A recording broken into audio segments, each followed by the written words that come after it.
नमस्कार दोस्तों, ओम श्री गणेशाय नमः। श्री हरि राधे राधे, हरे कृष्णा। आप सभी का दिन शुभ हो। आज आप सुनने वाले हैं मार्गशीर्ष मास महात्म का 18वां अध्याय। उससे पहले सुनिए हर दिन की तरह सीता नित्यनेम की कहानी। इस कहानी को सीता माता कहती थी और प्रभु श्री राम सुना करती थी। एक दिन श्री राम भगवान को किसी काम के लिए बाहर जाना पड़ा तो सीता माता कहने लगी कि भगवान, मेरा तो 12 वर्ष का नित्यनेम है, अब आप बाहर जाएंगे तो मैं अपनी कहानी किसे सुनाऊंगी। तब श्री राम ने कहा कि सीता, आप कुएं की पाल पर जाकर बैठ जाना और वहां पर जो भी औरतें पानी भरने आएंगी उन्हें अपनी कहानी सुना दिया करना। सीता माता कुएं की पाल पर जाकर बैठ गई। तभी एक स्त्री आई, उसने रेशम की जरी की साड़ी पहन रखी थी और सोने का घड़ा ले रखा था। सीता माता उसे देखकर कहने लगी, बहन मेरा 12 वर्ष का नित्यनेम सुन लो। पर वह स्त्री बोली कि मैं तुम्हारा नित्यनेम सुनूंगी तो मुझे तो घर जाने में देर हो जाएगी और मेरी सास मुझसे झगड़ा करेगी, इसलिए उसने कहानी नहीं सुनी और अपने घर चली गई। लेकिन उसके घर जाते ही उसकी रेशम चेरी की साड़ी फट गई, सोने का घड़ा मिट्टी के घड़े में बदल गया। सासू ने देखा तो पूछा, अरे बहू, ये किसका दोष अपने सिर लेकर आ गई है। बहू बोली, माँ जी, कुएं पर एक औरत बैठी थी, उसने अपनी कहानी सुनने के लिए कहा लेकिन मैंने नहीं सुनी, शायद उसी का ये फल मुझे मिला है। बहू की बात सुनकर अगले दिन वही साड़ी और वही घड़ा लेकर सास कुएं की पाल पर गई। सास को वहीं पर सीता माता बैठी मिली तो माता सीता ने कहा, बहन मेरी कहानी सुन लीजिए। सासू बोली, एक बार छोड़, मैं तो 4 बार कहानी सुन लूंगी। तब सीता माता बोली, राम आए, लक्ष्मण आए, देश के पुजारी आए, नित्यनेम का नेम लाया आओ। राम बैठो, राम तपी रसोई जिमो, राम माखन मिश्री खाओ, राम दूध पताशा पियो, राम सूत के पलका मोठो, राम शाल दुशाला पोठो, राम शाल दुशाला ओढ़ो, राम जब बोलो राम ही राम, राम सवारे सबके काम खाली, घर भंडार भरेगे, सबका बीड़ा पार करेंगे, श्री राम जय जय राम। सासू बोली, बहन कहानी तो बहुत अच्छी लगी। फिर कहानी सुनकर सासू घर चली गई और उसकी साड़ी फिर से रेशम जरी की बन गई, मिट्टी का घड़ा भी फिर वापस से सोने के घड़े में बदल गया। बहू ने देखा तो कहने लगी, सासू माँ, आपने ये सब कैसे किया। सासू बोली, बहू तू दोष लगाकर आई थी और मैं अब दोष उतार कर आ रही हूँ। बहू ने पूछा कि माँ जी, वह कुएं वाली स्त्री कौन है। सासू ने बताया कि वह तो सीता माता थी, वह पुराने से नया कर देती है, खाली घर में भंडार भर देती है, वह लक्ष्मी जी का वास घर में कर देती है और मनुष्य की जो भी इच्छा हो उसे पूर्ण कर देती है। बहू बोली, माँ जी, फिर तो ऐसी कहानी मुझे भी सुना दो। सास बोली कि ठीक है, तुम भी सुनो। फिर सास ने कहानी शुरू की, राम आए, लक्ष्मण आए, देश के पुजारी आए, नित्यनेम का नेम लाया आओ, राम बैठो, राम तपी रसोई जिमो, राम माखन मिश्री खाओ, राम दूध बताशा पियो, राम सूत के पलका मोठो, राम शाल दुशाला पोठो, राम शाल दुशाला ओढ़ो, राम जब बोलो राम ही राम, राम सवारे सबके काम खाली, घर भंडार भरेगे, सबका बेड़ा पार करेंगे, बोलो श्री राम जय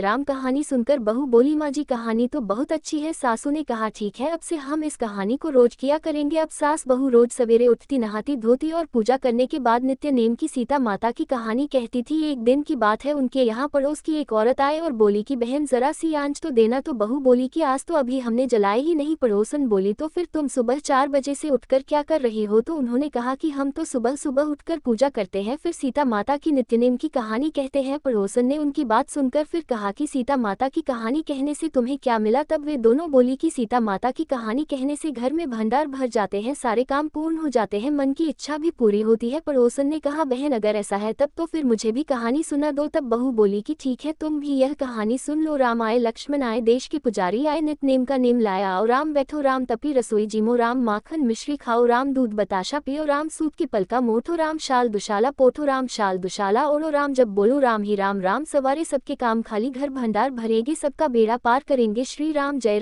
राम। पड़ोसन ने इस कहानी को सुना तो कहने लगी, बहन कहानी तो बहुत अच्छी लगी। अब वह पड़ोसन भी नित्यनेम सीता माता की कहानी कहने लगी। कहानी कहने से सीता माता ने पड़ोसन के भी धन के भंडार भर दिए। देखते ही देखते अब तो पूरे मोहल्ले में नित्यनेम की कथा चल पड़ी और हर किसी की मनोकामना पूर्ण होने लगी। हे सीता माता, जैसे आपने उन सभी के भंडार भरे वैसे ही हमारे भी भरना। कहानी कहने वाले, सुनने वाले और हुंकार भरने वाले सबके भरना। सभी प्रेम से बोलिए सीता मैया की जय। मां अन्नपूर्णा व्रत की कथा के अनुसार प्राचीन समय की बात है, काशी निवासी धनंजय की पत्नी का नाम सुलक्षणा था। उसे अन्य सभी सुख प्राप्त थे, केवल निर्धनता ही उनके दुख का एकमात्र कारण थी और यही दुख उसे हर समय सताता था। एक दिन सुलक्षणा अपने पति से बोली, स्वामी आप कुछ उद्यम करो तो काम चले। इस प्रकार कब तक काम चलेगा। सुलक्षणा की यह बात धनंजय के मन में बैठ गई और वह उसी दिन विश्वनाथ शंकर जी को प्रसन्न करने के लिए बैठ गया और कहने लगा, हे देवाधिदेव विश्वेश्वर, मुझे पूजा पाठ कुछ भी करना नहीं आता, मैं तो केवल आपके ही भरोसे बैठा हूँ। इतनी विनती करके वह 2-3 दिन तक लगातार भूखा प्यासा बैठा रहा। ये देखकर भगवान शंकर ने उसके कान में अन्नपूर्णा अन्नपूर्णा अन्नपूर्णा इस प्रकार प्रकार 3 बार कहा, ये कौन क्या कह गया। बस इसी सोच में धनंजय पड़ गया कि मंदिर से आते ब्राह्मण को देखकर वो पूछने लगा, पंडित जी अन्नपूर्णा कौन है। तब ब्राह्मण ने कहा, अरे धनंजय, तू तो अन्न छोड़कर बैठा है, इसलिए तुझे हर समय अन्न की ही बात सूझती है। जा घर जाकर अन्न ग्रहण कर। धनंजय अपने घर गया, जाकर पत्नी से सारी बात कही। तब वह बोली, नाथ चिंता मत करो, स्वयं शंकर जी ने यह मंत्र दिया है और वे स्वयं ही खुलासा भी करेंगे, आप फिर से जाकर उनकी आराधना करो। पत्नी के कहे अनुसार धनंजय फिर पहले दिन की तरह ही जाकर पूजा में बैठ गया। रात्रि में भगवान शंकर जी ने आज्ञा दी, कहा तू पूर्व दिशा में चला जा। अब धनंजय अन्नपूर्णा का नाम जपता जाता और रास्ते में फल खाता, झरनों का पानी पीता जाता। इस प्रकार कितने ही दिनों तक लगातार वह चलता रहा। वहां उसे चांदी से चमकते वन की शोभा देखने मिली, सुंदर सरोवर देखने मिला, उसके किनारे कितनी ही अप्सराएं झुंड बनाए बैठी थी। एक अप्सरा कथा कहती थी और सब माँ अन्नपूर्णा इस प्रकार बार बार कहती थी। यह अज्ञान मास की उजियारी रात्रि थी और आज से ही व्रत का आरंभ था। जिस शब्द की खोज करने वह निकला था वहां उसे वही शब्द सुनने को मिला। धनंजय ने तब उनके पास जाकर धीरे से पूछा, हे देवियों, आप ये सब क्या कर रही हो। तब उन सब ने कहा, हम सब माँ अन्नपूर्णा का व्रत कर रही है। व्रत करने से क्या होता है और क्या ये व्रत किसी ने किया भी है, इसे कब किया जाए, कैसे किया जाए और इसकी कैसी विधि है, मुझसे भी कहो। धनंजय के कहने पर वे अप्सराएं कहने लगी, इस व्रत को कोई भी कर सकता है। 21 दिन व्रत करने के लिए 21 गांठ वाला सूत लेना, 21 दिन यदि ना कर पाए तो एक दिन का ही उपवास करे और यह भी ना करे तो केवल कथा सुनकर ही प्रसाद ले ले। निराहार रहकर कथा कहे, कथा सुनने वाला कोई ना मिले तो पीपल के पत्तों को रखकर सुपारी या घृत कुमारी यानी ग्वारपाठ को वृक्ष के सामने रखकर दीपक को साक्षी बनाकर सूर्य, गाय, तुलसी या महादेव को बिना कथाएं सुनाए मुख में अन्न मत डालना। यदि भूल से कुछ पड़ जाए तो एक दिवस फिर उपवास करे। व्रत के दिन क्रोध न करे और झूठ न बोले। अप्सराओं के द्वारा विधि बताने पर धनंजय बोला, फिर बताए इस व्रत के करने से क्या होगा। तब वे कहने लगी, इसके करने से अंधे को नेत्र मिल जाता है, लूलों को हाथ मिल जाता है, निर्धन के घर धन के भंडार भर जाते हैं, बांझन को संतान मिलती है, मूर्ख को विद्या मिलती है और जो जिस कामना से व्रत को करता है माँ उसकी वह हर कामना पूर्ण करती है। धनंजय कहने लगा, बहनों, मेरे घर में भी धन नहीं है, विद्या नहीं है, कुछ भी तो नहीं है मेरे पास, मैं तो दुखिया ब्राह्मण हूँ, मुझे इस व्रत का सूत दोगी क्या। हाँ भाई, तेरा कल्याण हो, हम तुझे सूत देंगी, ले इस व्रत का मंगलसूत्र ले ले। तब धनंजय ने उन अप्सराओं से सूत लेकर व्रत को किया। व्रत पूरा हुआ तभी सरोवर में से 21 खंड की स्वर्ण सीढ़ी हीरा मोती जड़ी हुई प्रकट हुई। धनंजय जय अन्नपूर्णा कहता जाता था। इस प्रकार जाने कितनी ही सीढ़ियां वह उतरता गया। तब अंदर जाकर उसने क्या देखा कि करोड़ों सूर्यों से प्रकाशमान मां अन्नपूर्णा का मंदिर है। उसके सामने स्वर्ण सिंहासन पर मां अन्नपूर्णा विराजमान है। सामने भिक्षा हेतु शंकर भगवान खड़े हैं। देवांगनाएं चावर डुला रही हैं, कितने ही हथियार बांधे पहरा दे रही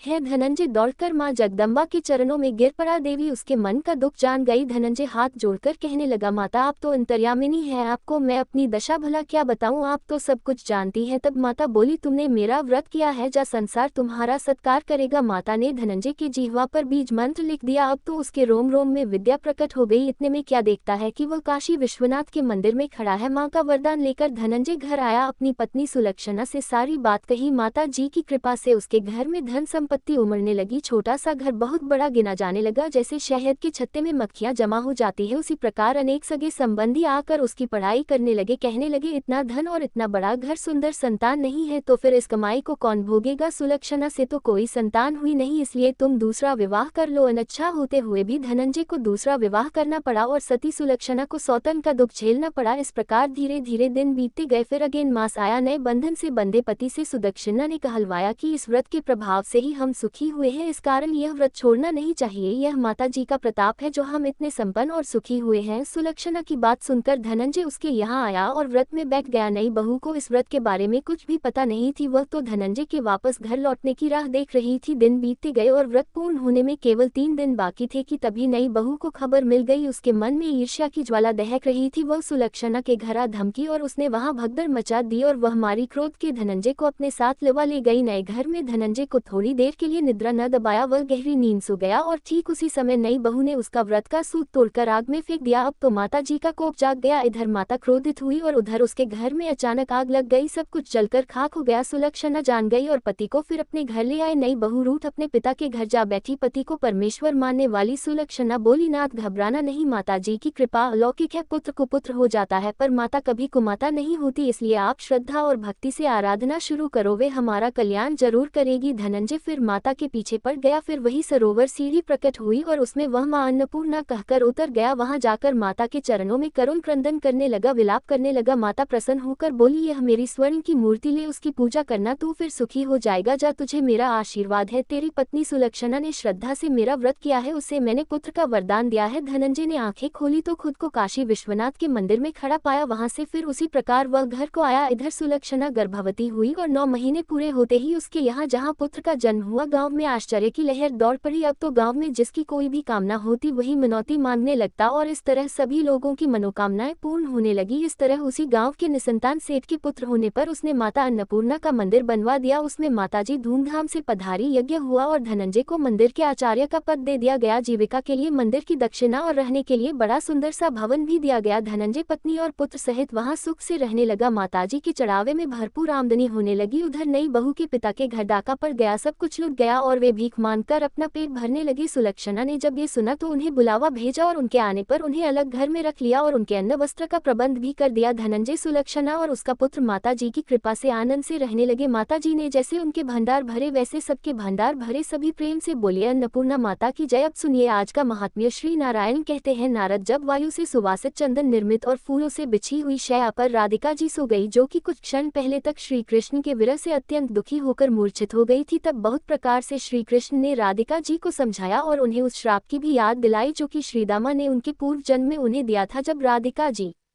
गहरी निद्रा में सो गई तब रात में तीसरे पहर के बीत जाने पर शुभ बेला में शुभ नक्षत्र से चंद्रमा का संयोग होने पर अमृत योग से युक्त लग्न आया। लग्न के स्वामी शुभ ग्रहों में से कोई एक अथवा बुध थे। उस लग्न पर शुभ ग्रहों की दृष्टि थी। पाप ग्रहों के संयोग से जो दुर्योग या दोष आदि प्राप्त होते हैं उसका उस लग्न में सर्वथा अभाव था, अर्थात सब कुछ शुभ ही शुभ था। ऐसे समय में श्री कृष्ण ने स्वयं उठकर माता यशोदा को जगाया, मंगलकृत करवाया और बंधुजनों को आश्वासन दिया। जो विश्व ब्रह्मांड के स्वतंत्र कर्ता और स्वतंत्र पालक है, उन्हीं भगवान ने राधिका जी के भय से भीत से होकर बाजा बजाने की मनाही कर दी, क्योंकि राधिका जी जब तक गहरी निद्रा में थी तभी श्री कृष्ण को प्रस्थान करना था, क्योंकि राधिका जी श्री कृष्ण से एक क्षण का भी विरह सह नहीं सकती थी। इसलिए अब श्री कृष्ण अपने दोनों पैरों को धोकर 2 शुद्ध वस्त्र धारण करके चंदन आदि से लिपे हुए शुद्ध स्थान में बैठ गए। उनके बाएं भाग में चंदन आदि से सुसज्जित और फल पल्लव से युक्त भरा हुआ कलश रखा गया। दाहिने भाग में प्रज्वलित अग्नि और ब्राह्मण देवता उपस्थित हुए। सामने पति, पुत्रवती, सती, साध्वी स्त्री, प्रज्वलित दीपक और दर्पण प्रस्तुत किए गए। फिर पुरोहित जी ने सुनिग्ध दुर्वाकान श्वेत पुष्प और शुभ सूचक श्वेत धान श्याम सुंदर के हाथ में रख दिए। उन सबको लेकर उन्होंने अपने मस्तक पर लगाया। फिर श्री कृष्ण ने घी, शहद, चांदी, सोना और दही के दर्शन किए। मस्तक पर चंदन का लेप करके गले में पुष्पमाला धारण की। फिर गुरुजनों और ब्राह्मण के चरणों में भक्ति भाव से मस्तक झुकाया। शंख ध्वनि, वेद पाठ, संगीत, मंगलाष्टक और ब्राह्मण के मनोहर आशीर्वाद बड़े आदर के साथ सुने। सभी और मंगल प्रदान करने वाले अपने ही मंगलमय स्वरूप का ध्यान करके उन्होंने परम सुंदर दाहिने पैर को आगे बढ़ाया। कहते हैं कि जब भी किसी शुभ कार्य की शुरुआत करने के लिए या किसी जरूरी काम से आपको बाहर निकलना हो तो अपने घर की दहलीज से दाहिना पैर ही सबसे पहले बाहर निकालना चाहिए। फिर नंदन नंद के श्रेष्ठ प्रांगण में बड़ी खुशी से आ गए। अब सबसे मिलने के बाद वे वहां से जाने को तत्पर हुए। किले के सुंदर खंभों और रेशमी डोरे में गुथे हुए आम के पल्लवों की बंधनवार से उस आंगन को सजाया गया था। विश्वकर्मा जी ने उसके फर्श में पद्म मणि जड़ दी थी। कस्तूरी, केसर और चंदन से उसका संस्कार किया गया था। क्रूर जी और बंधु बांधवों सहित श्री कृष्ण स्वयं वहां थोड़ी देर तक खड़े रहे। यशोदा जी ने बाएं ओर से और आनंद युक्त नंद जी ने दाहिनी ओर से आकर अपने लाला को अपने हृदय से लगा लिया। बंधु बांधवों ने उनसे प्रेम भरी बातें की और मैया ने और फिर बाबा ने अपने लाला का मुंह चूमा। मुने फिर श्री कृष्ण गुरुजनों को नमस्कार करके आंगन से बाहर निकले और स्वर्गीय रथ पर विराजमान होकर सुंदर मथुरापुरी की ओर चल दिए। मथुरा अपनी शोभा से इंद्र की अमरावतीपुरी को भी परास्त करके बड़ी सुंदर दिखाई देती थी। श्री कृष्ण ने क्रूर जी और सखाओं के साथ उस रमणी नगरी में प्रवेश किया। मथुरापुरी की भव्य शोभा देखकर आगे बढ़ते हुए कमल नयन श्री कृष्ण ने मार्ग में कुब्जा को देखा, जो अत्यंत जरा और वृद्धा सी थी, डंडे के सहारे चलती थी, अत्यंत झुकी हुई थी और उसके चेहरे पर झुर्रियां लटक रही थी। उसकी आकृति रूखी और बड़ी भयानक थी। वह कस्तूरी और केसर मिला हुआ चंदन का लेप लिए हुए आ रही थी, जिसके स्पर्श मात्र से शरीर सुगंधित, सुस्निग्धा और अत्यंत मनोहर हो जाता था। उस वृद्धा ने शांत, ऐश्वर्य युक्त, श्री संपन्न, श्रीनिवास, श्री बीज और श्री निकेतन, श्याम सुंदर, श्री वल्लभ को मंद मुस्कान के साथ देखा। देखते ही उसके दोनों हाथ जुड़ गए। फिर वह भक्ति से विनीत हो गई और सहसा उनके चरणों में सिर रखकर कर उसने उन्हें प्रणाम किया, साथ ही उनके श्याम मनोहर अंग में चंदन भी लगाया। श्री कृष्ण के जो सखा थे उनके अंगों में भी चंदन का लेप लगाया। फिर चंदन का स्वर्णमय पात्र हाथ में लेकर उस श्रेष्ठ दासी ने बारंबार परिक्रमा करके श्री कृष्ण को प्रणाम किया। श्री कृष्ण की दृष्टि पड़ते ही सहसा वह अनुपम शोभा से संपन्न और रूप यौवन से लक्ष्मी जी के समान ही सुंदर हो गई। आग में तपाकर शुद्ध की हुई स्वर्ण प्रतिमा के समान वह दीप्तमती हो गई। सुंदर वस्त्र और रत्नों के आभूषण अब उसके अंगों की शोभा बढ़ा रहे थे। वे 12 वर्ष की अवस्था वाली कुमारी कन्या के समान धन्या और मनोहारिणी लगने लगी। बहुमूल्य रत्नहारों द्वारा निर्मित श्रेष्ठतम हार से उसका वक्षस्थल उद्घसित हो उठा। अब जो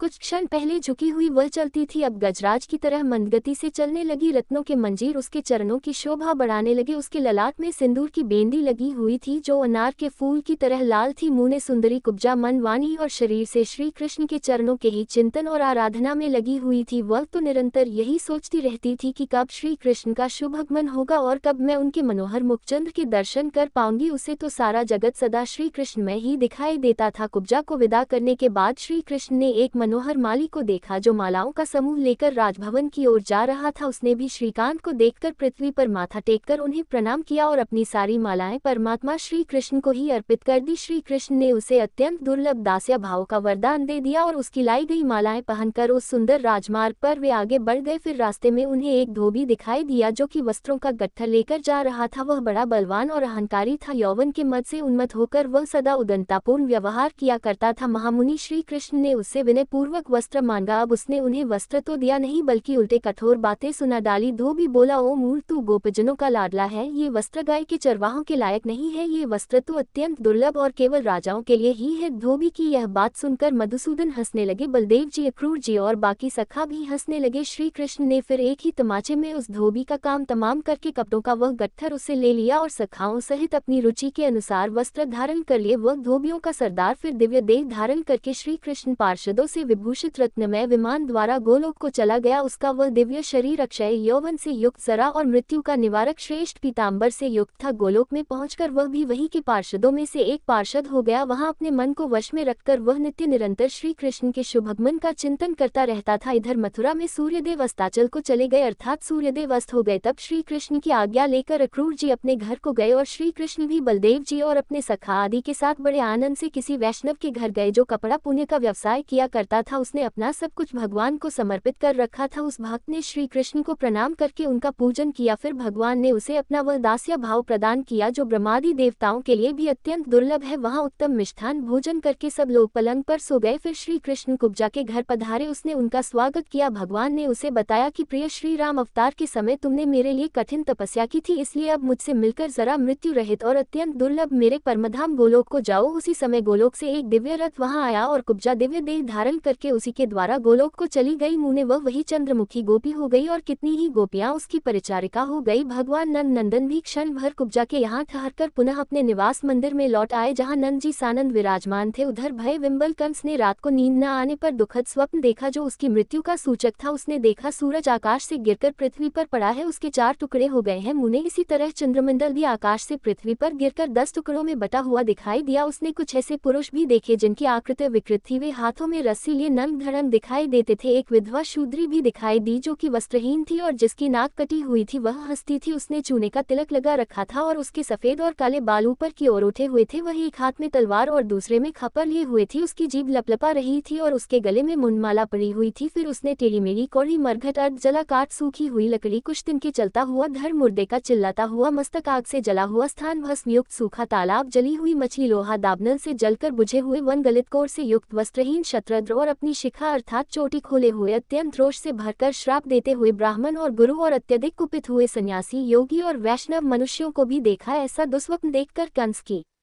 नींद खुल गई और उसने अपने माता पिता भाई और पत्नी से वह सब कह सुनाया। उसकी पत्नी ने सुना तो प्रेम से विबल होकर वह रोने लगी। कंस ने रंगभूमि में दर्शकों के बैठने के लिए मंच बनवाए और सभा के द्वार पर हाथी को खड़ा कर दिया। हाथी के साथ ही पहलवान और जुझारू सेना भी स्थापित कर दी। फिर धनुर्यज्ञ का मंगल कृत आरंभ कर दिया। सभा बनवाए, पूर्ण निदायक स्वस्ति वाचन और मंगल पाठ कराया और योगयुक्त पुरोहित को यत्न पूर्वक आवश्यक कार्य के अनुष्ठान में नियुक्त कर दिया। राजा कंस हाथ में तीक्ष्ण तलवार लेकर रमणी मंच पर जा बैठा। मल्ल युद्ध युद्ध के लिए उस कला में निपुण योद्धाओं को नियुक्त किया गया। आमंत्रित श्रेष्ठ राजाओं, ब्राह्मणों, मुनीश्वरों, धर्मात्मा पुरुषों और युद्ध कुशल पुरुषों को यथास्थान बिठाया गया। नारद उसी समय बलराम के साथ भगवान श्री कृष्ण रंगभूमि में आए और महादेव जी के धनुष को लीलापूर्वक बीच से ही तोड़ डाला। धनुष टूटने की भयंकर आवाज से सारी मथुरा पूरी बहरी सी हो गई। कंस को बड़ा दुख हुआ और देवकी नंदा श्री कृष्ण हर्ष से खिल उठे। द्वारवर्ती मल्य सहित हाथी का वध करके फिर वे सभा में उपस्थित हो गए। योगी जनों ने उन्हें साक्षात परमात्मा देव परमेश्वर के रूप में देखा। वे अपने हृदय कमल में जिस स्वरूप का ध्यान करते थे वही उन्हें बाहर भी दिखाई दिया। राजाओं की दृष्टि में वे सर्वशासक दिनधारी राजेंद्र थे। माता पिता ने उनको स्तनपान कराने वाले दुधमहे बालक के रूप में देखा। कामिनियों की नजर में वे करोड़ों कंदर्पों की लावण्य लीला धारण करने वाले रसिक शेखर थे। कंस ने काल पुरुष के रूप में देखा और उसके भाइयों ने शत्रु के रूप में, मल्लों ने अपनी मृत्यु का स्थान माना और यादवों ने उनके प्राणों के समान प्रिय देखा। अब श्री कृष्ण ने सभा में बैठे हुए सभी मुनिजनों, ब्राह्मणों, अपने माता पिता और गुरुजनों को नमस्कार किया। फिर हाथ में सुदर्शन चक्र लेकर वे राजमंच के निकट पहुंच गए। मुनि उन्होंने कंस को अपने भक्त के रूप में देखा। भक्तों के तो वे जीवन बंधु हैं ही। कृपा निधान श्री कृष्ण ने कृपा पूर्वक कंस को मंच से खींच लिया और लीला से ही उसे मार डाला। उस समय राजा कंस को संपूर्ण जगत श्री कृष्ण में दिखाई दे रहा था। मृत्यु के पश्चात उसके निकट हीरे के हारों से विभूषित रत्नमय विमान आ पहुंचा और वह दिव्य रूप धारण करके समृद्धिशाली होकर उस विमान से विष्णु धाम में जा पहुंचा। मुने कंस का उत्कृष्ट तेज श्री कृष्ण के चरण कमलों में प्रविष्ट हो गया। उसका और अद्भुत संस्कार और सत्कार करके फिर श्री कृष्ण ने ब्राह्मणों को धन का दान किया। इसके बाद राज्य और राजा का छत्र बुद्धिमान उग्रसेन को सौंप दिया। चंद्रवंशी उग्रसेन पुनः यादवों के राजेंद्र हो गए। कंस के मारे जाते ही कंस की माता, पत्नियां, पिता, बंधु बांधव, मातृ वर्ग की स्त्रियां, बहन और भाइयों की पत्नियां भी विलाप करने लगी। वे बोले, राजेंद्र उठो, राज सिंहासन पर बैठकर हमें दर्शन दो। महामुनि तब श्री कृष्ण ने उन सभी को सांत्वना दी। परिवार के लोगों ने फिर ब्राह्मणों को भोजन कराया और उन्हें सभी प्रकार का धन दिया। सर्वात्मा भगवान श्री कृष्ण भी अपने पिता के निकट गए और उनकी बेड़ी हथकड़ी काटकर उन्होंने अपने माता और पिता दोनों को बंधन से मुक्त कराया। फिर उन देवेश्वर ने दंड की तरह पृथ्वी पर पड़कर अपने माता पिता को साष्टांग प्रणाम किया और भक्ति से मस्तक झुकाकर उनकी स्तुति की। अब क्योंकि श्री कृष्ण से वियोग का अवसर आ पहुंचा था, तब श्री नारायण कहते हैं कि नारद तदंतर शोक से आतुर और अपने पुत्र के वियोग से कातुर होकर फूट फूट कर रोते हुए चेष्टा शून्य पिता नंद जी को श्री कृष्ण और बलराम ने आध्यात्मिक आदि दिव्य योगों द्वारा बड़े सानंद पूर्वक समझाना प्रारंभ कर दिया। श्री कृष्ण बोले, बाबा प्रसन्नता पूर्वक मेरी बात सुनो, शोक छोड़ो और हर्ष को हृदय में स्थान दो। मैं जो ज्ञान देता हूँ इसे ग्रहण करो। यह वही ज्ञान है जो पूर्व काल में मैंने पुष्कर में ब्रह्मा जी, शेष, गणेश, महेश, दिनेश, मुनीश और योगेश्वर को प्रदान किया था। यहाँ कौन किसका पुत्र, कौन किसका पिता और कौन किसकी माता है, ये पुत्र आदि का संबंध किस कारण से है। जीव अपने पूर्व जन्म के कर्मों से प्रेरित होकर इस संसार में आते हैं और परलोक में जाते हैं। कर्म के अनुसार ही उनका विभिन्न स्थानों में जन्म होता है। कोई जीव अपने शुभ कर्म से प्रेरित होकर योगेंद्रों के कुलों में जन्म लेता है और कोई राजानियों के पेट से उत्पन्न होता है। कोई ब्राह्मणी, क्षत्रिय, वैश्या या शूद्राओं के गर्भ से जन्म ग्रहण करता है। बाबा, मेरी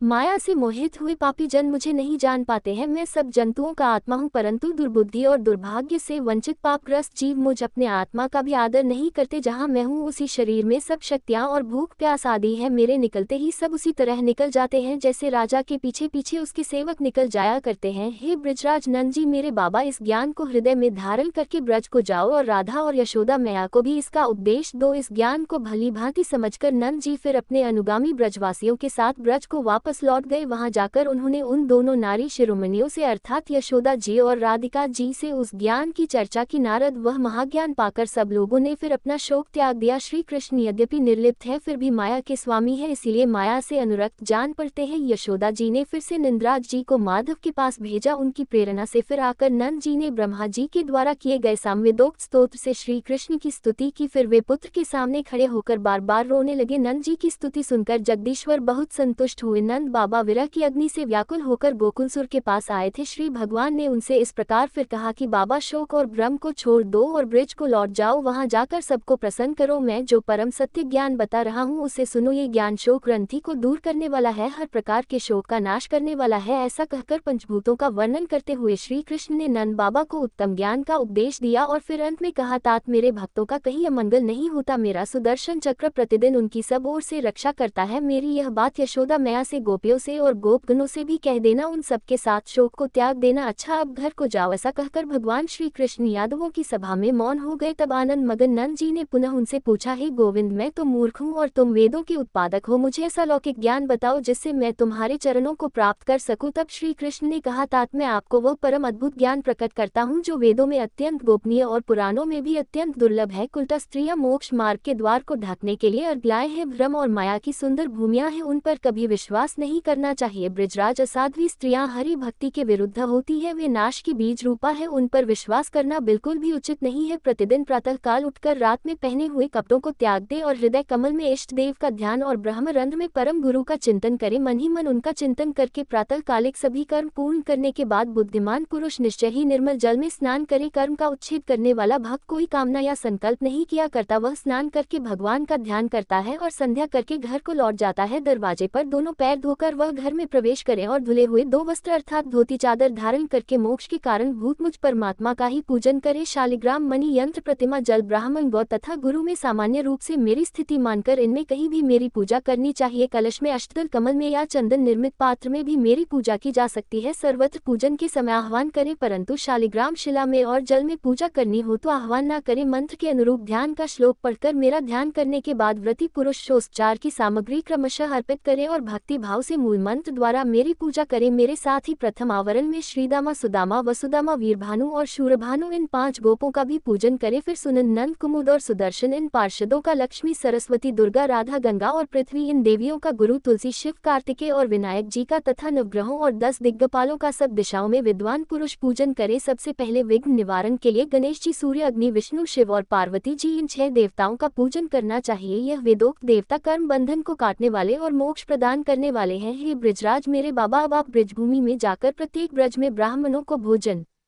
कराओ, यह मैंने आपको पुण्यवर्धक ज्ञान का उपदेश किया है, नीच पुरुषों के प्रति इसका वर्णन कभी नहीं करना चाहिए। तब नंद जी ने कहा, प्यारे कृष्ण, तुम रमणी, वृंदावन, पुण्य महोत्सव, गोकुल, गौ समूह, परम सुंदर, यमुना तट गोपियों के लिए परम सुंदर और अपने प्रिय रास मंडल गोपांगनाओं, गोप बालकों, यशोदा, रोहिणी और अपनी प्रिय राधा का स्मरण तो करो। अरे बेटा, तुम्हें अपने प्राणों से भी अधिक प्यारी राधिका का ध्यान कैसे नहीं आ रहा? बस एक बार कुछ दिनों के लिए ही सही गोकुल चले चलो। ऐसा कहकर नंद जी ने श्री कृष्ण को अपनी गोद में बिठा लिया और शोक से विफल होकर वे उन्हें नेत्रों के मधुर आंसुओं से पूरी तरह नहलाने लगे। फिर स्नेहवश उन्हें अपने हृदय से लगाकर आनंद पूर्वक उनके दोनों कपोलों को चूमने लगे। तब परमानंद स्वरूप भगवान श्री कृष्ण उनसे इस प्रकार बोले और फिर भगवान ने जो कुछ भी कहा उसका वृतांत आप सभी कल के अध्याय में सुनिएगा। अब सुनिए श्री कृष्ण चालीसा पाठ। बंसी शोभित कर मधुर नील जलद तन श्याम अरुण अधर जनु बिंबा फल नयन कमल अभिराम पूर्ण इंद्र अरविंद मुख पीताम्बर शुभ सास जय मनमोहन मदन छवि कृष्ण चंद्र महाराज जय यदुनंदन जय जगवंदन जय वासुदेव देवकी की नंदन जय यशोदा सुत नंद दुलारे जय प्रभु भक्तन के धृक्तारे जय नट नागर नाग नथैया कृष्ण कन्हैया धेनु चरया पुनि नक पर प्रभु गिरिवधारो आओ दीनन कष्ट निवारो बंशी मधुर अधर धर तेरी होवे पूर्ण मनोरथ मेरो आओ हरि पूर्णिमा माखन चाखो आज लाज भारत की राखो गोल कपोल चबो करुणा रे मृदु मुस्कान मोहिनी डारे रंजित राजीव नयन विशाला मोर मुकुट वैजती माला कुंडल श्रवण पीत पटाए कटी किनकन का छन काछे नील जल सुंदर तन सोहे छवि लक सुर नर मुनि मन मोहे मस्तक तिलक अलग गुंघराले आओ कृष्ण बांसुरी वाले कर पे पानपूत नहीं तार्यो अका बका कागासुर मार्यो मधुवन जलत अग्नि जब ज्वाला भय शीतल लखितः नंदलाला सुरपति जब ब्रज चढ़ो रसाय मसूर धारवारी वर्षाए लगत लगत ब्रज चहन बहायो गोवर्धन नख धारी बचायो लख यशोदा मन भ्रम अधिकाय मुखम मह 14 भुवन दिखाए दुष्टकन सती उधम मचाई कोटि कमल जब फूल मंगायो नाथी काल यही तब तुम लीने चरण चिन्ह दे निर्भय कीन करी गोपिन संग रास विलासा सबकी पूर्ण करी अभिलाषा केतिक महाअसुर संग हार्यो कंसी केश पकड़ दे मार्यो मात पिता की बंदी छुड़ाए उग्रसेन कह राज दिलाए मह से मृतक 6 सुत लायो मातु देव की शोक मिटायो भौमासुर मुर दैत्य संहारो लाइटा 10 सहस कुमारो देवी नहीं तृण चीर संहारा जरा सिंधु राक्षस कह मारा असुर बकासुर आदिक मारियो भक्तन की तब कष्ट निवार्यो दीन सुदामा के दुख तारो तंदुल 3 मूठ मुख दारियो प्रेम के साग विदुर घर मांगे दुर्योधन के मेवा त्यागे लग प्रेम की महिमा भारी ऐसे श्याम दीन हितकारी भारत के पार्थ रथ हा के लिए चक्रकर नहीं बलता के निज गीता के ज्ञान सुनाए भक्तन हृदय सुधा वर्षाए मीरा थी ऐसी मतवाली विष पी गई बजाकर ताली राना भेजा सांप पिटारी शालिग्राम बने बनवारी निज माया तुम विधे दिखायो उते संशय सकल मिटायो तब शत निंदा कर तत्काला जीवन मुख भयो शिशुपाला जब ही द्रौपदी टेर लगाई दीनानाथ लाजब जाय तुरत ही वसन बने नंदलाला बड़े चीर भयरी मुँह काला अस्नाथ के नाथ कन्हैया डूबत भंवर बचावत नया सुंदर दास आ सुधारी दया दृष्टि की जय बनवारी नाथ सकल मम कुमति निवारो क्षमहु बेगी अपराध हमारो खोलो पट अब दर्शन दीजिए बोलो कृष्ण कन्हैया की जय बोलो कृष्ण कन्हैया की जय बोलो कृष्ण कृष्ण कन्हैया की जय। ये चालीसा कृष्ण का पाठ करे उधारी अष्ट सिद्धि नवनिधि फल लही पदार्थ चारी बोलो श्री कृष्ण भगवान की जय।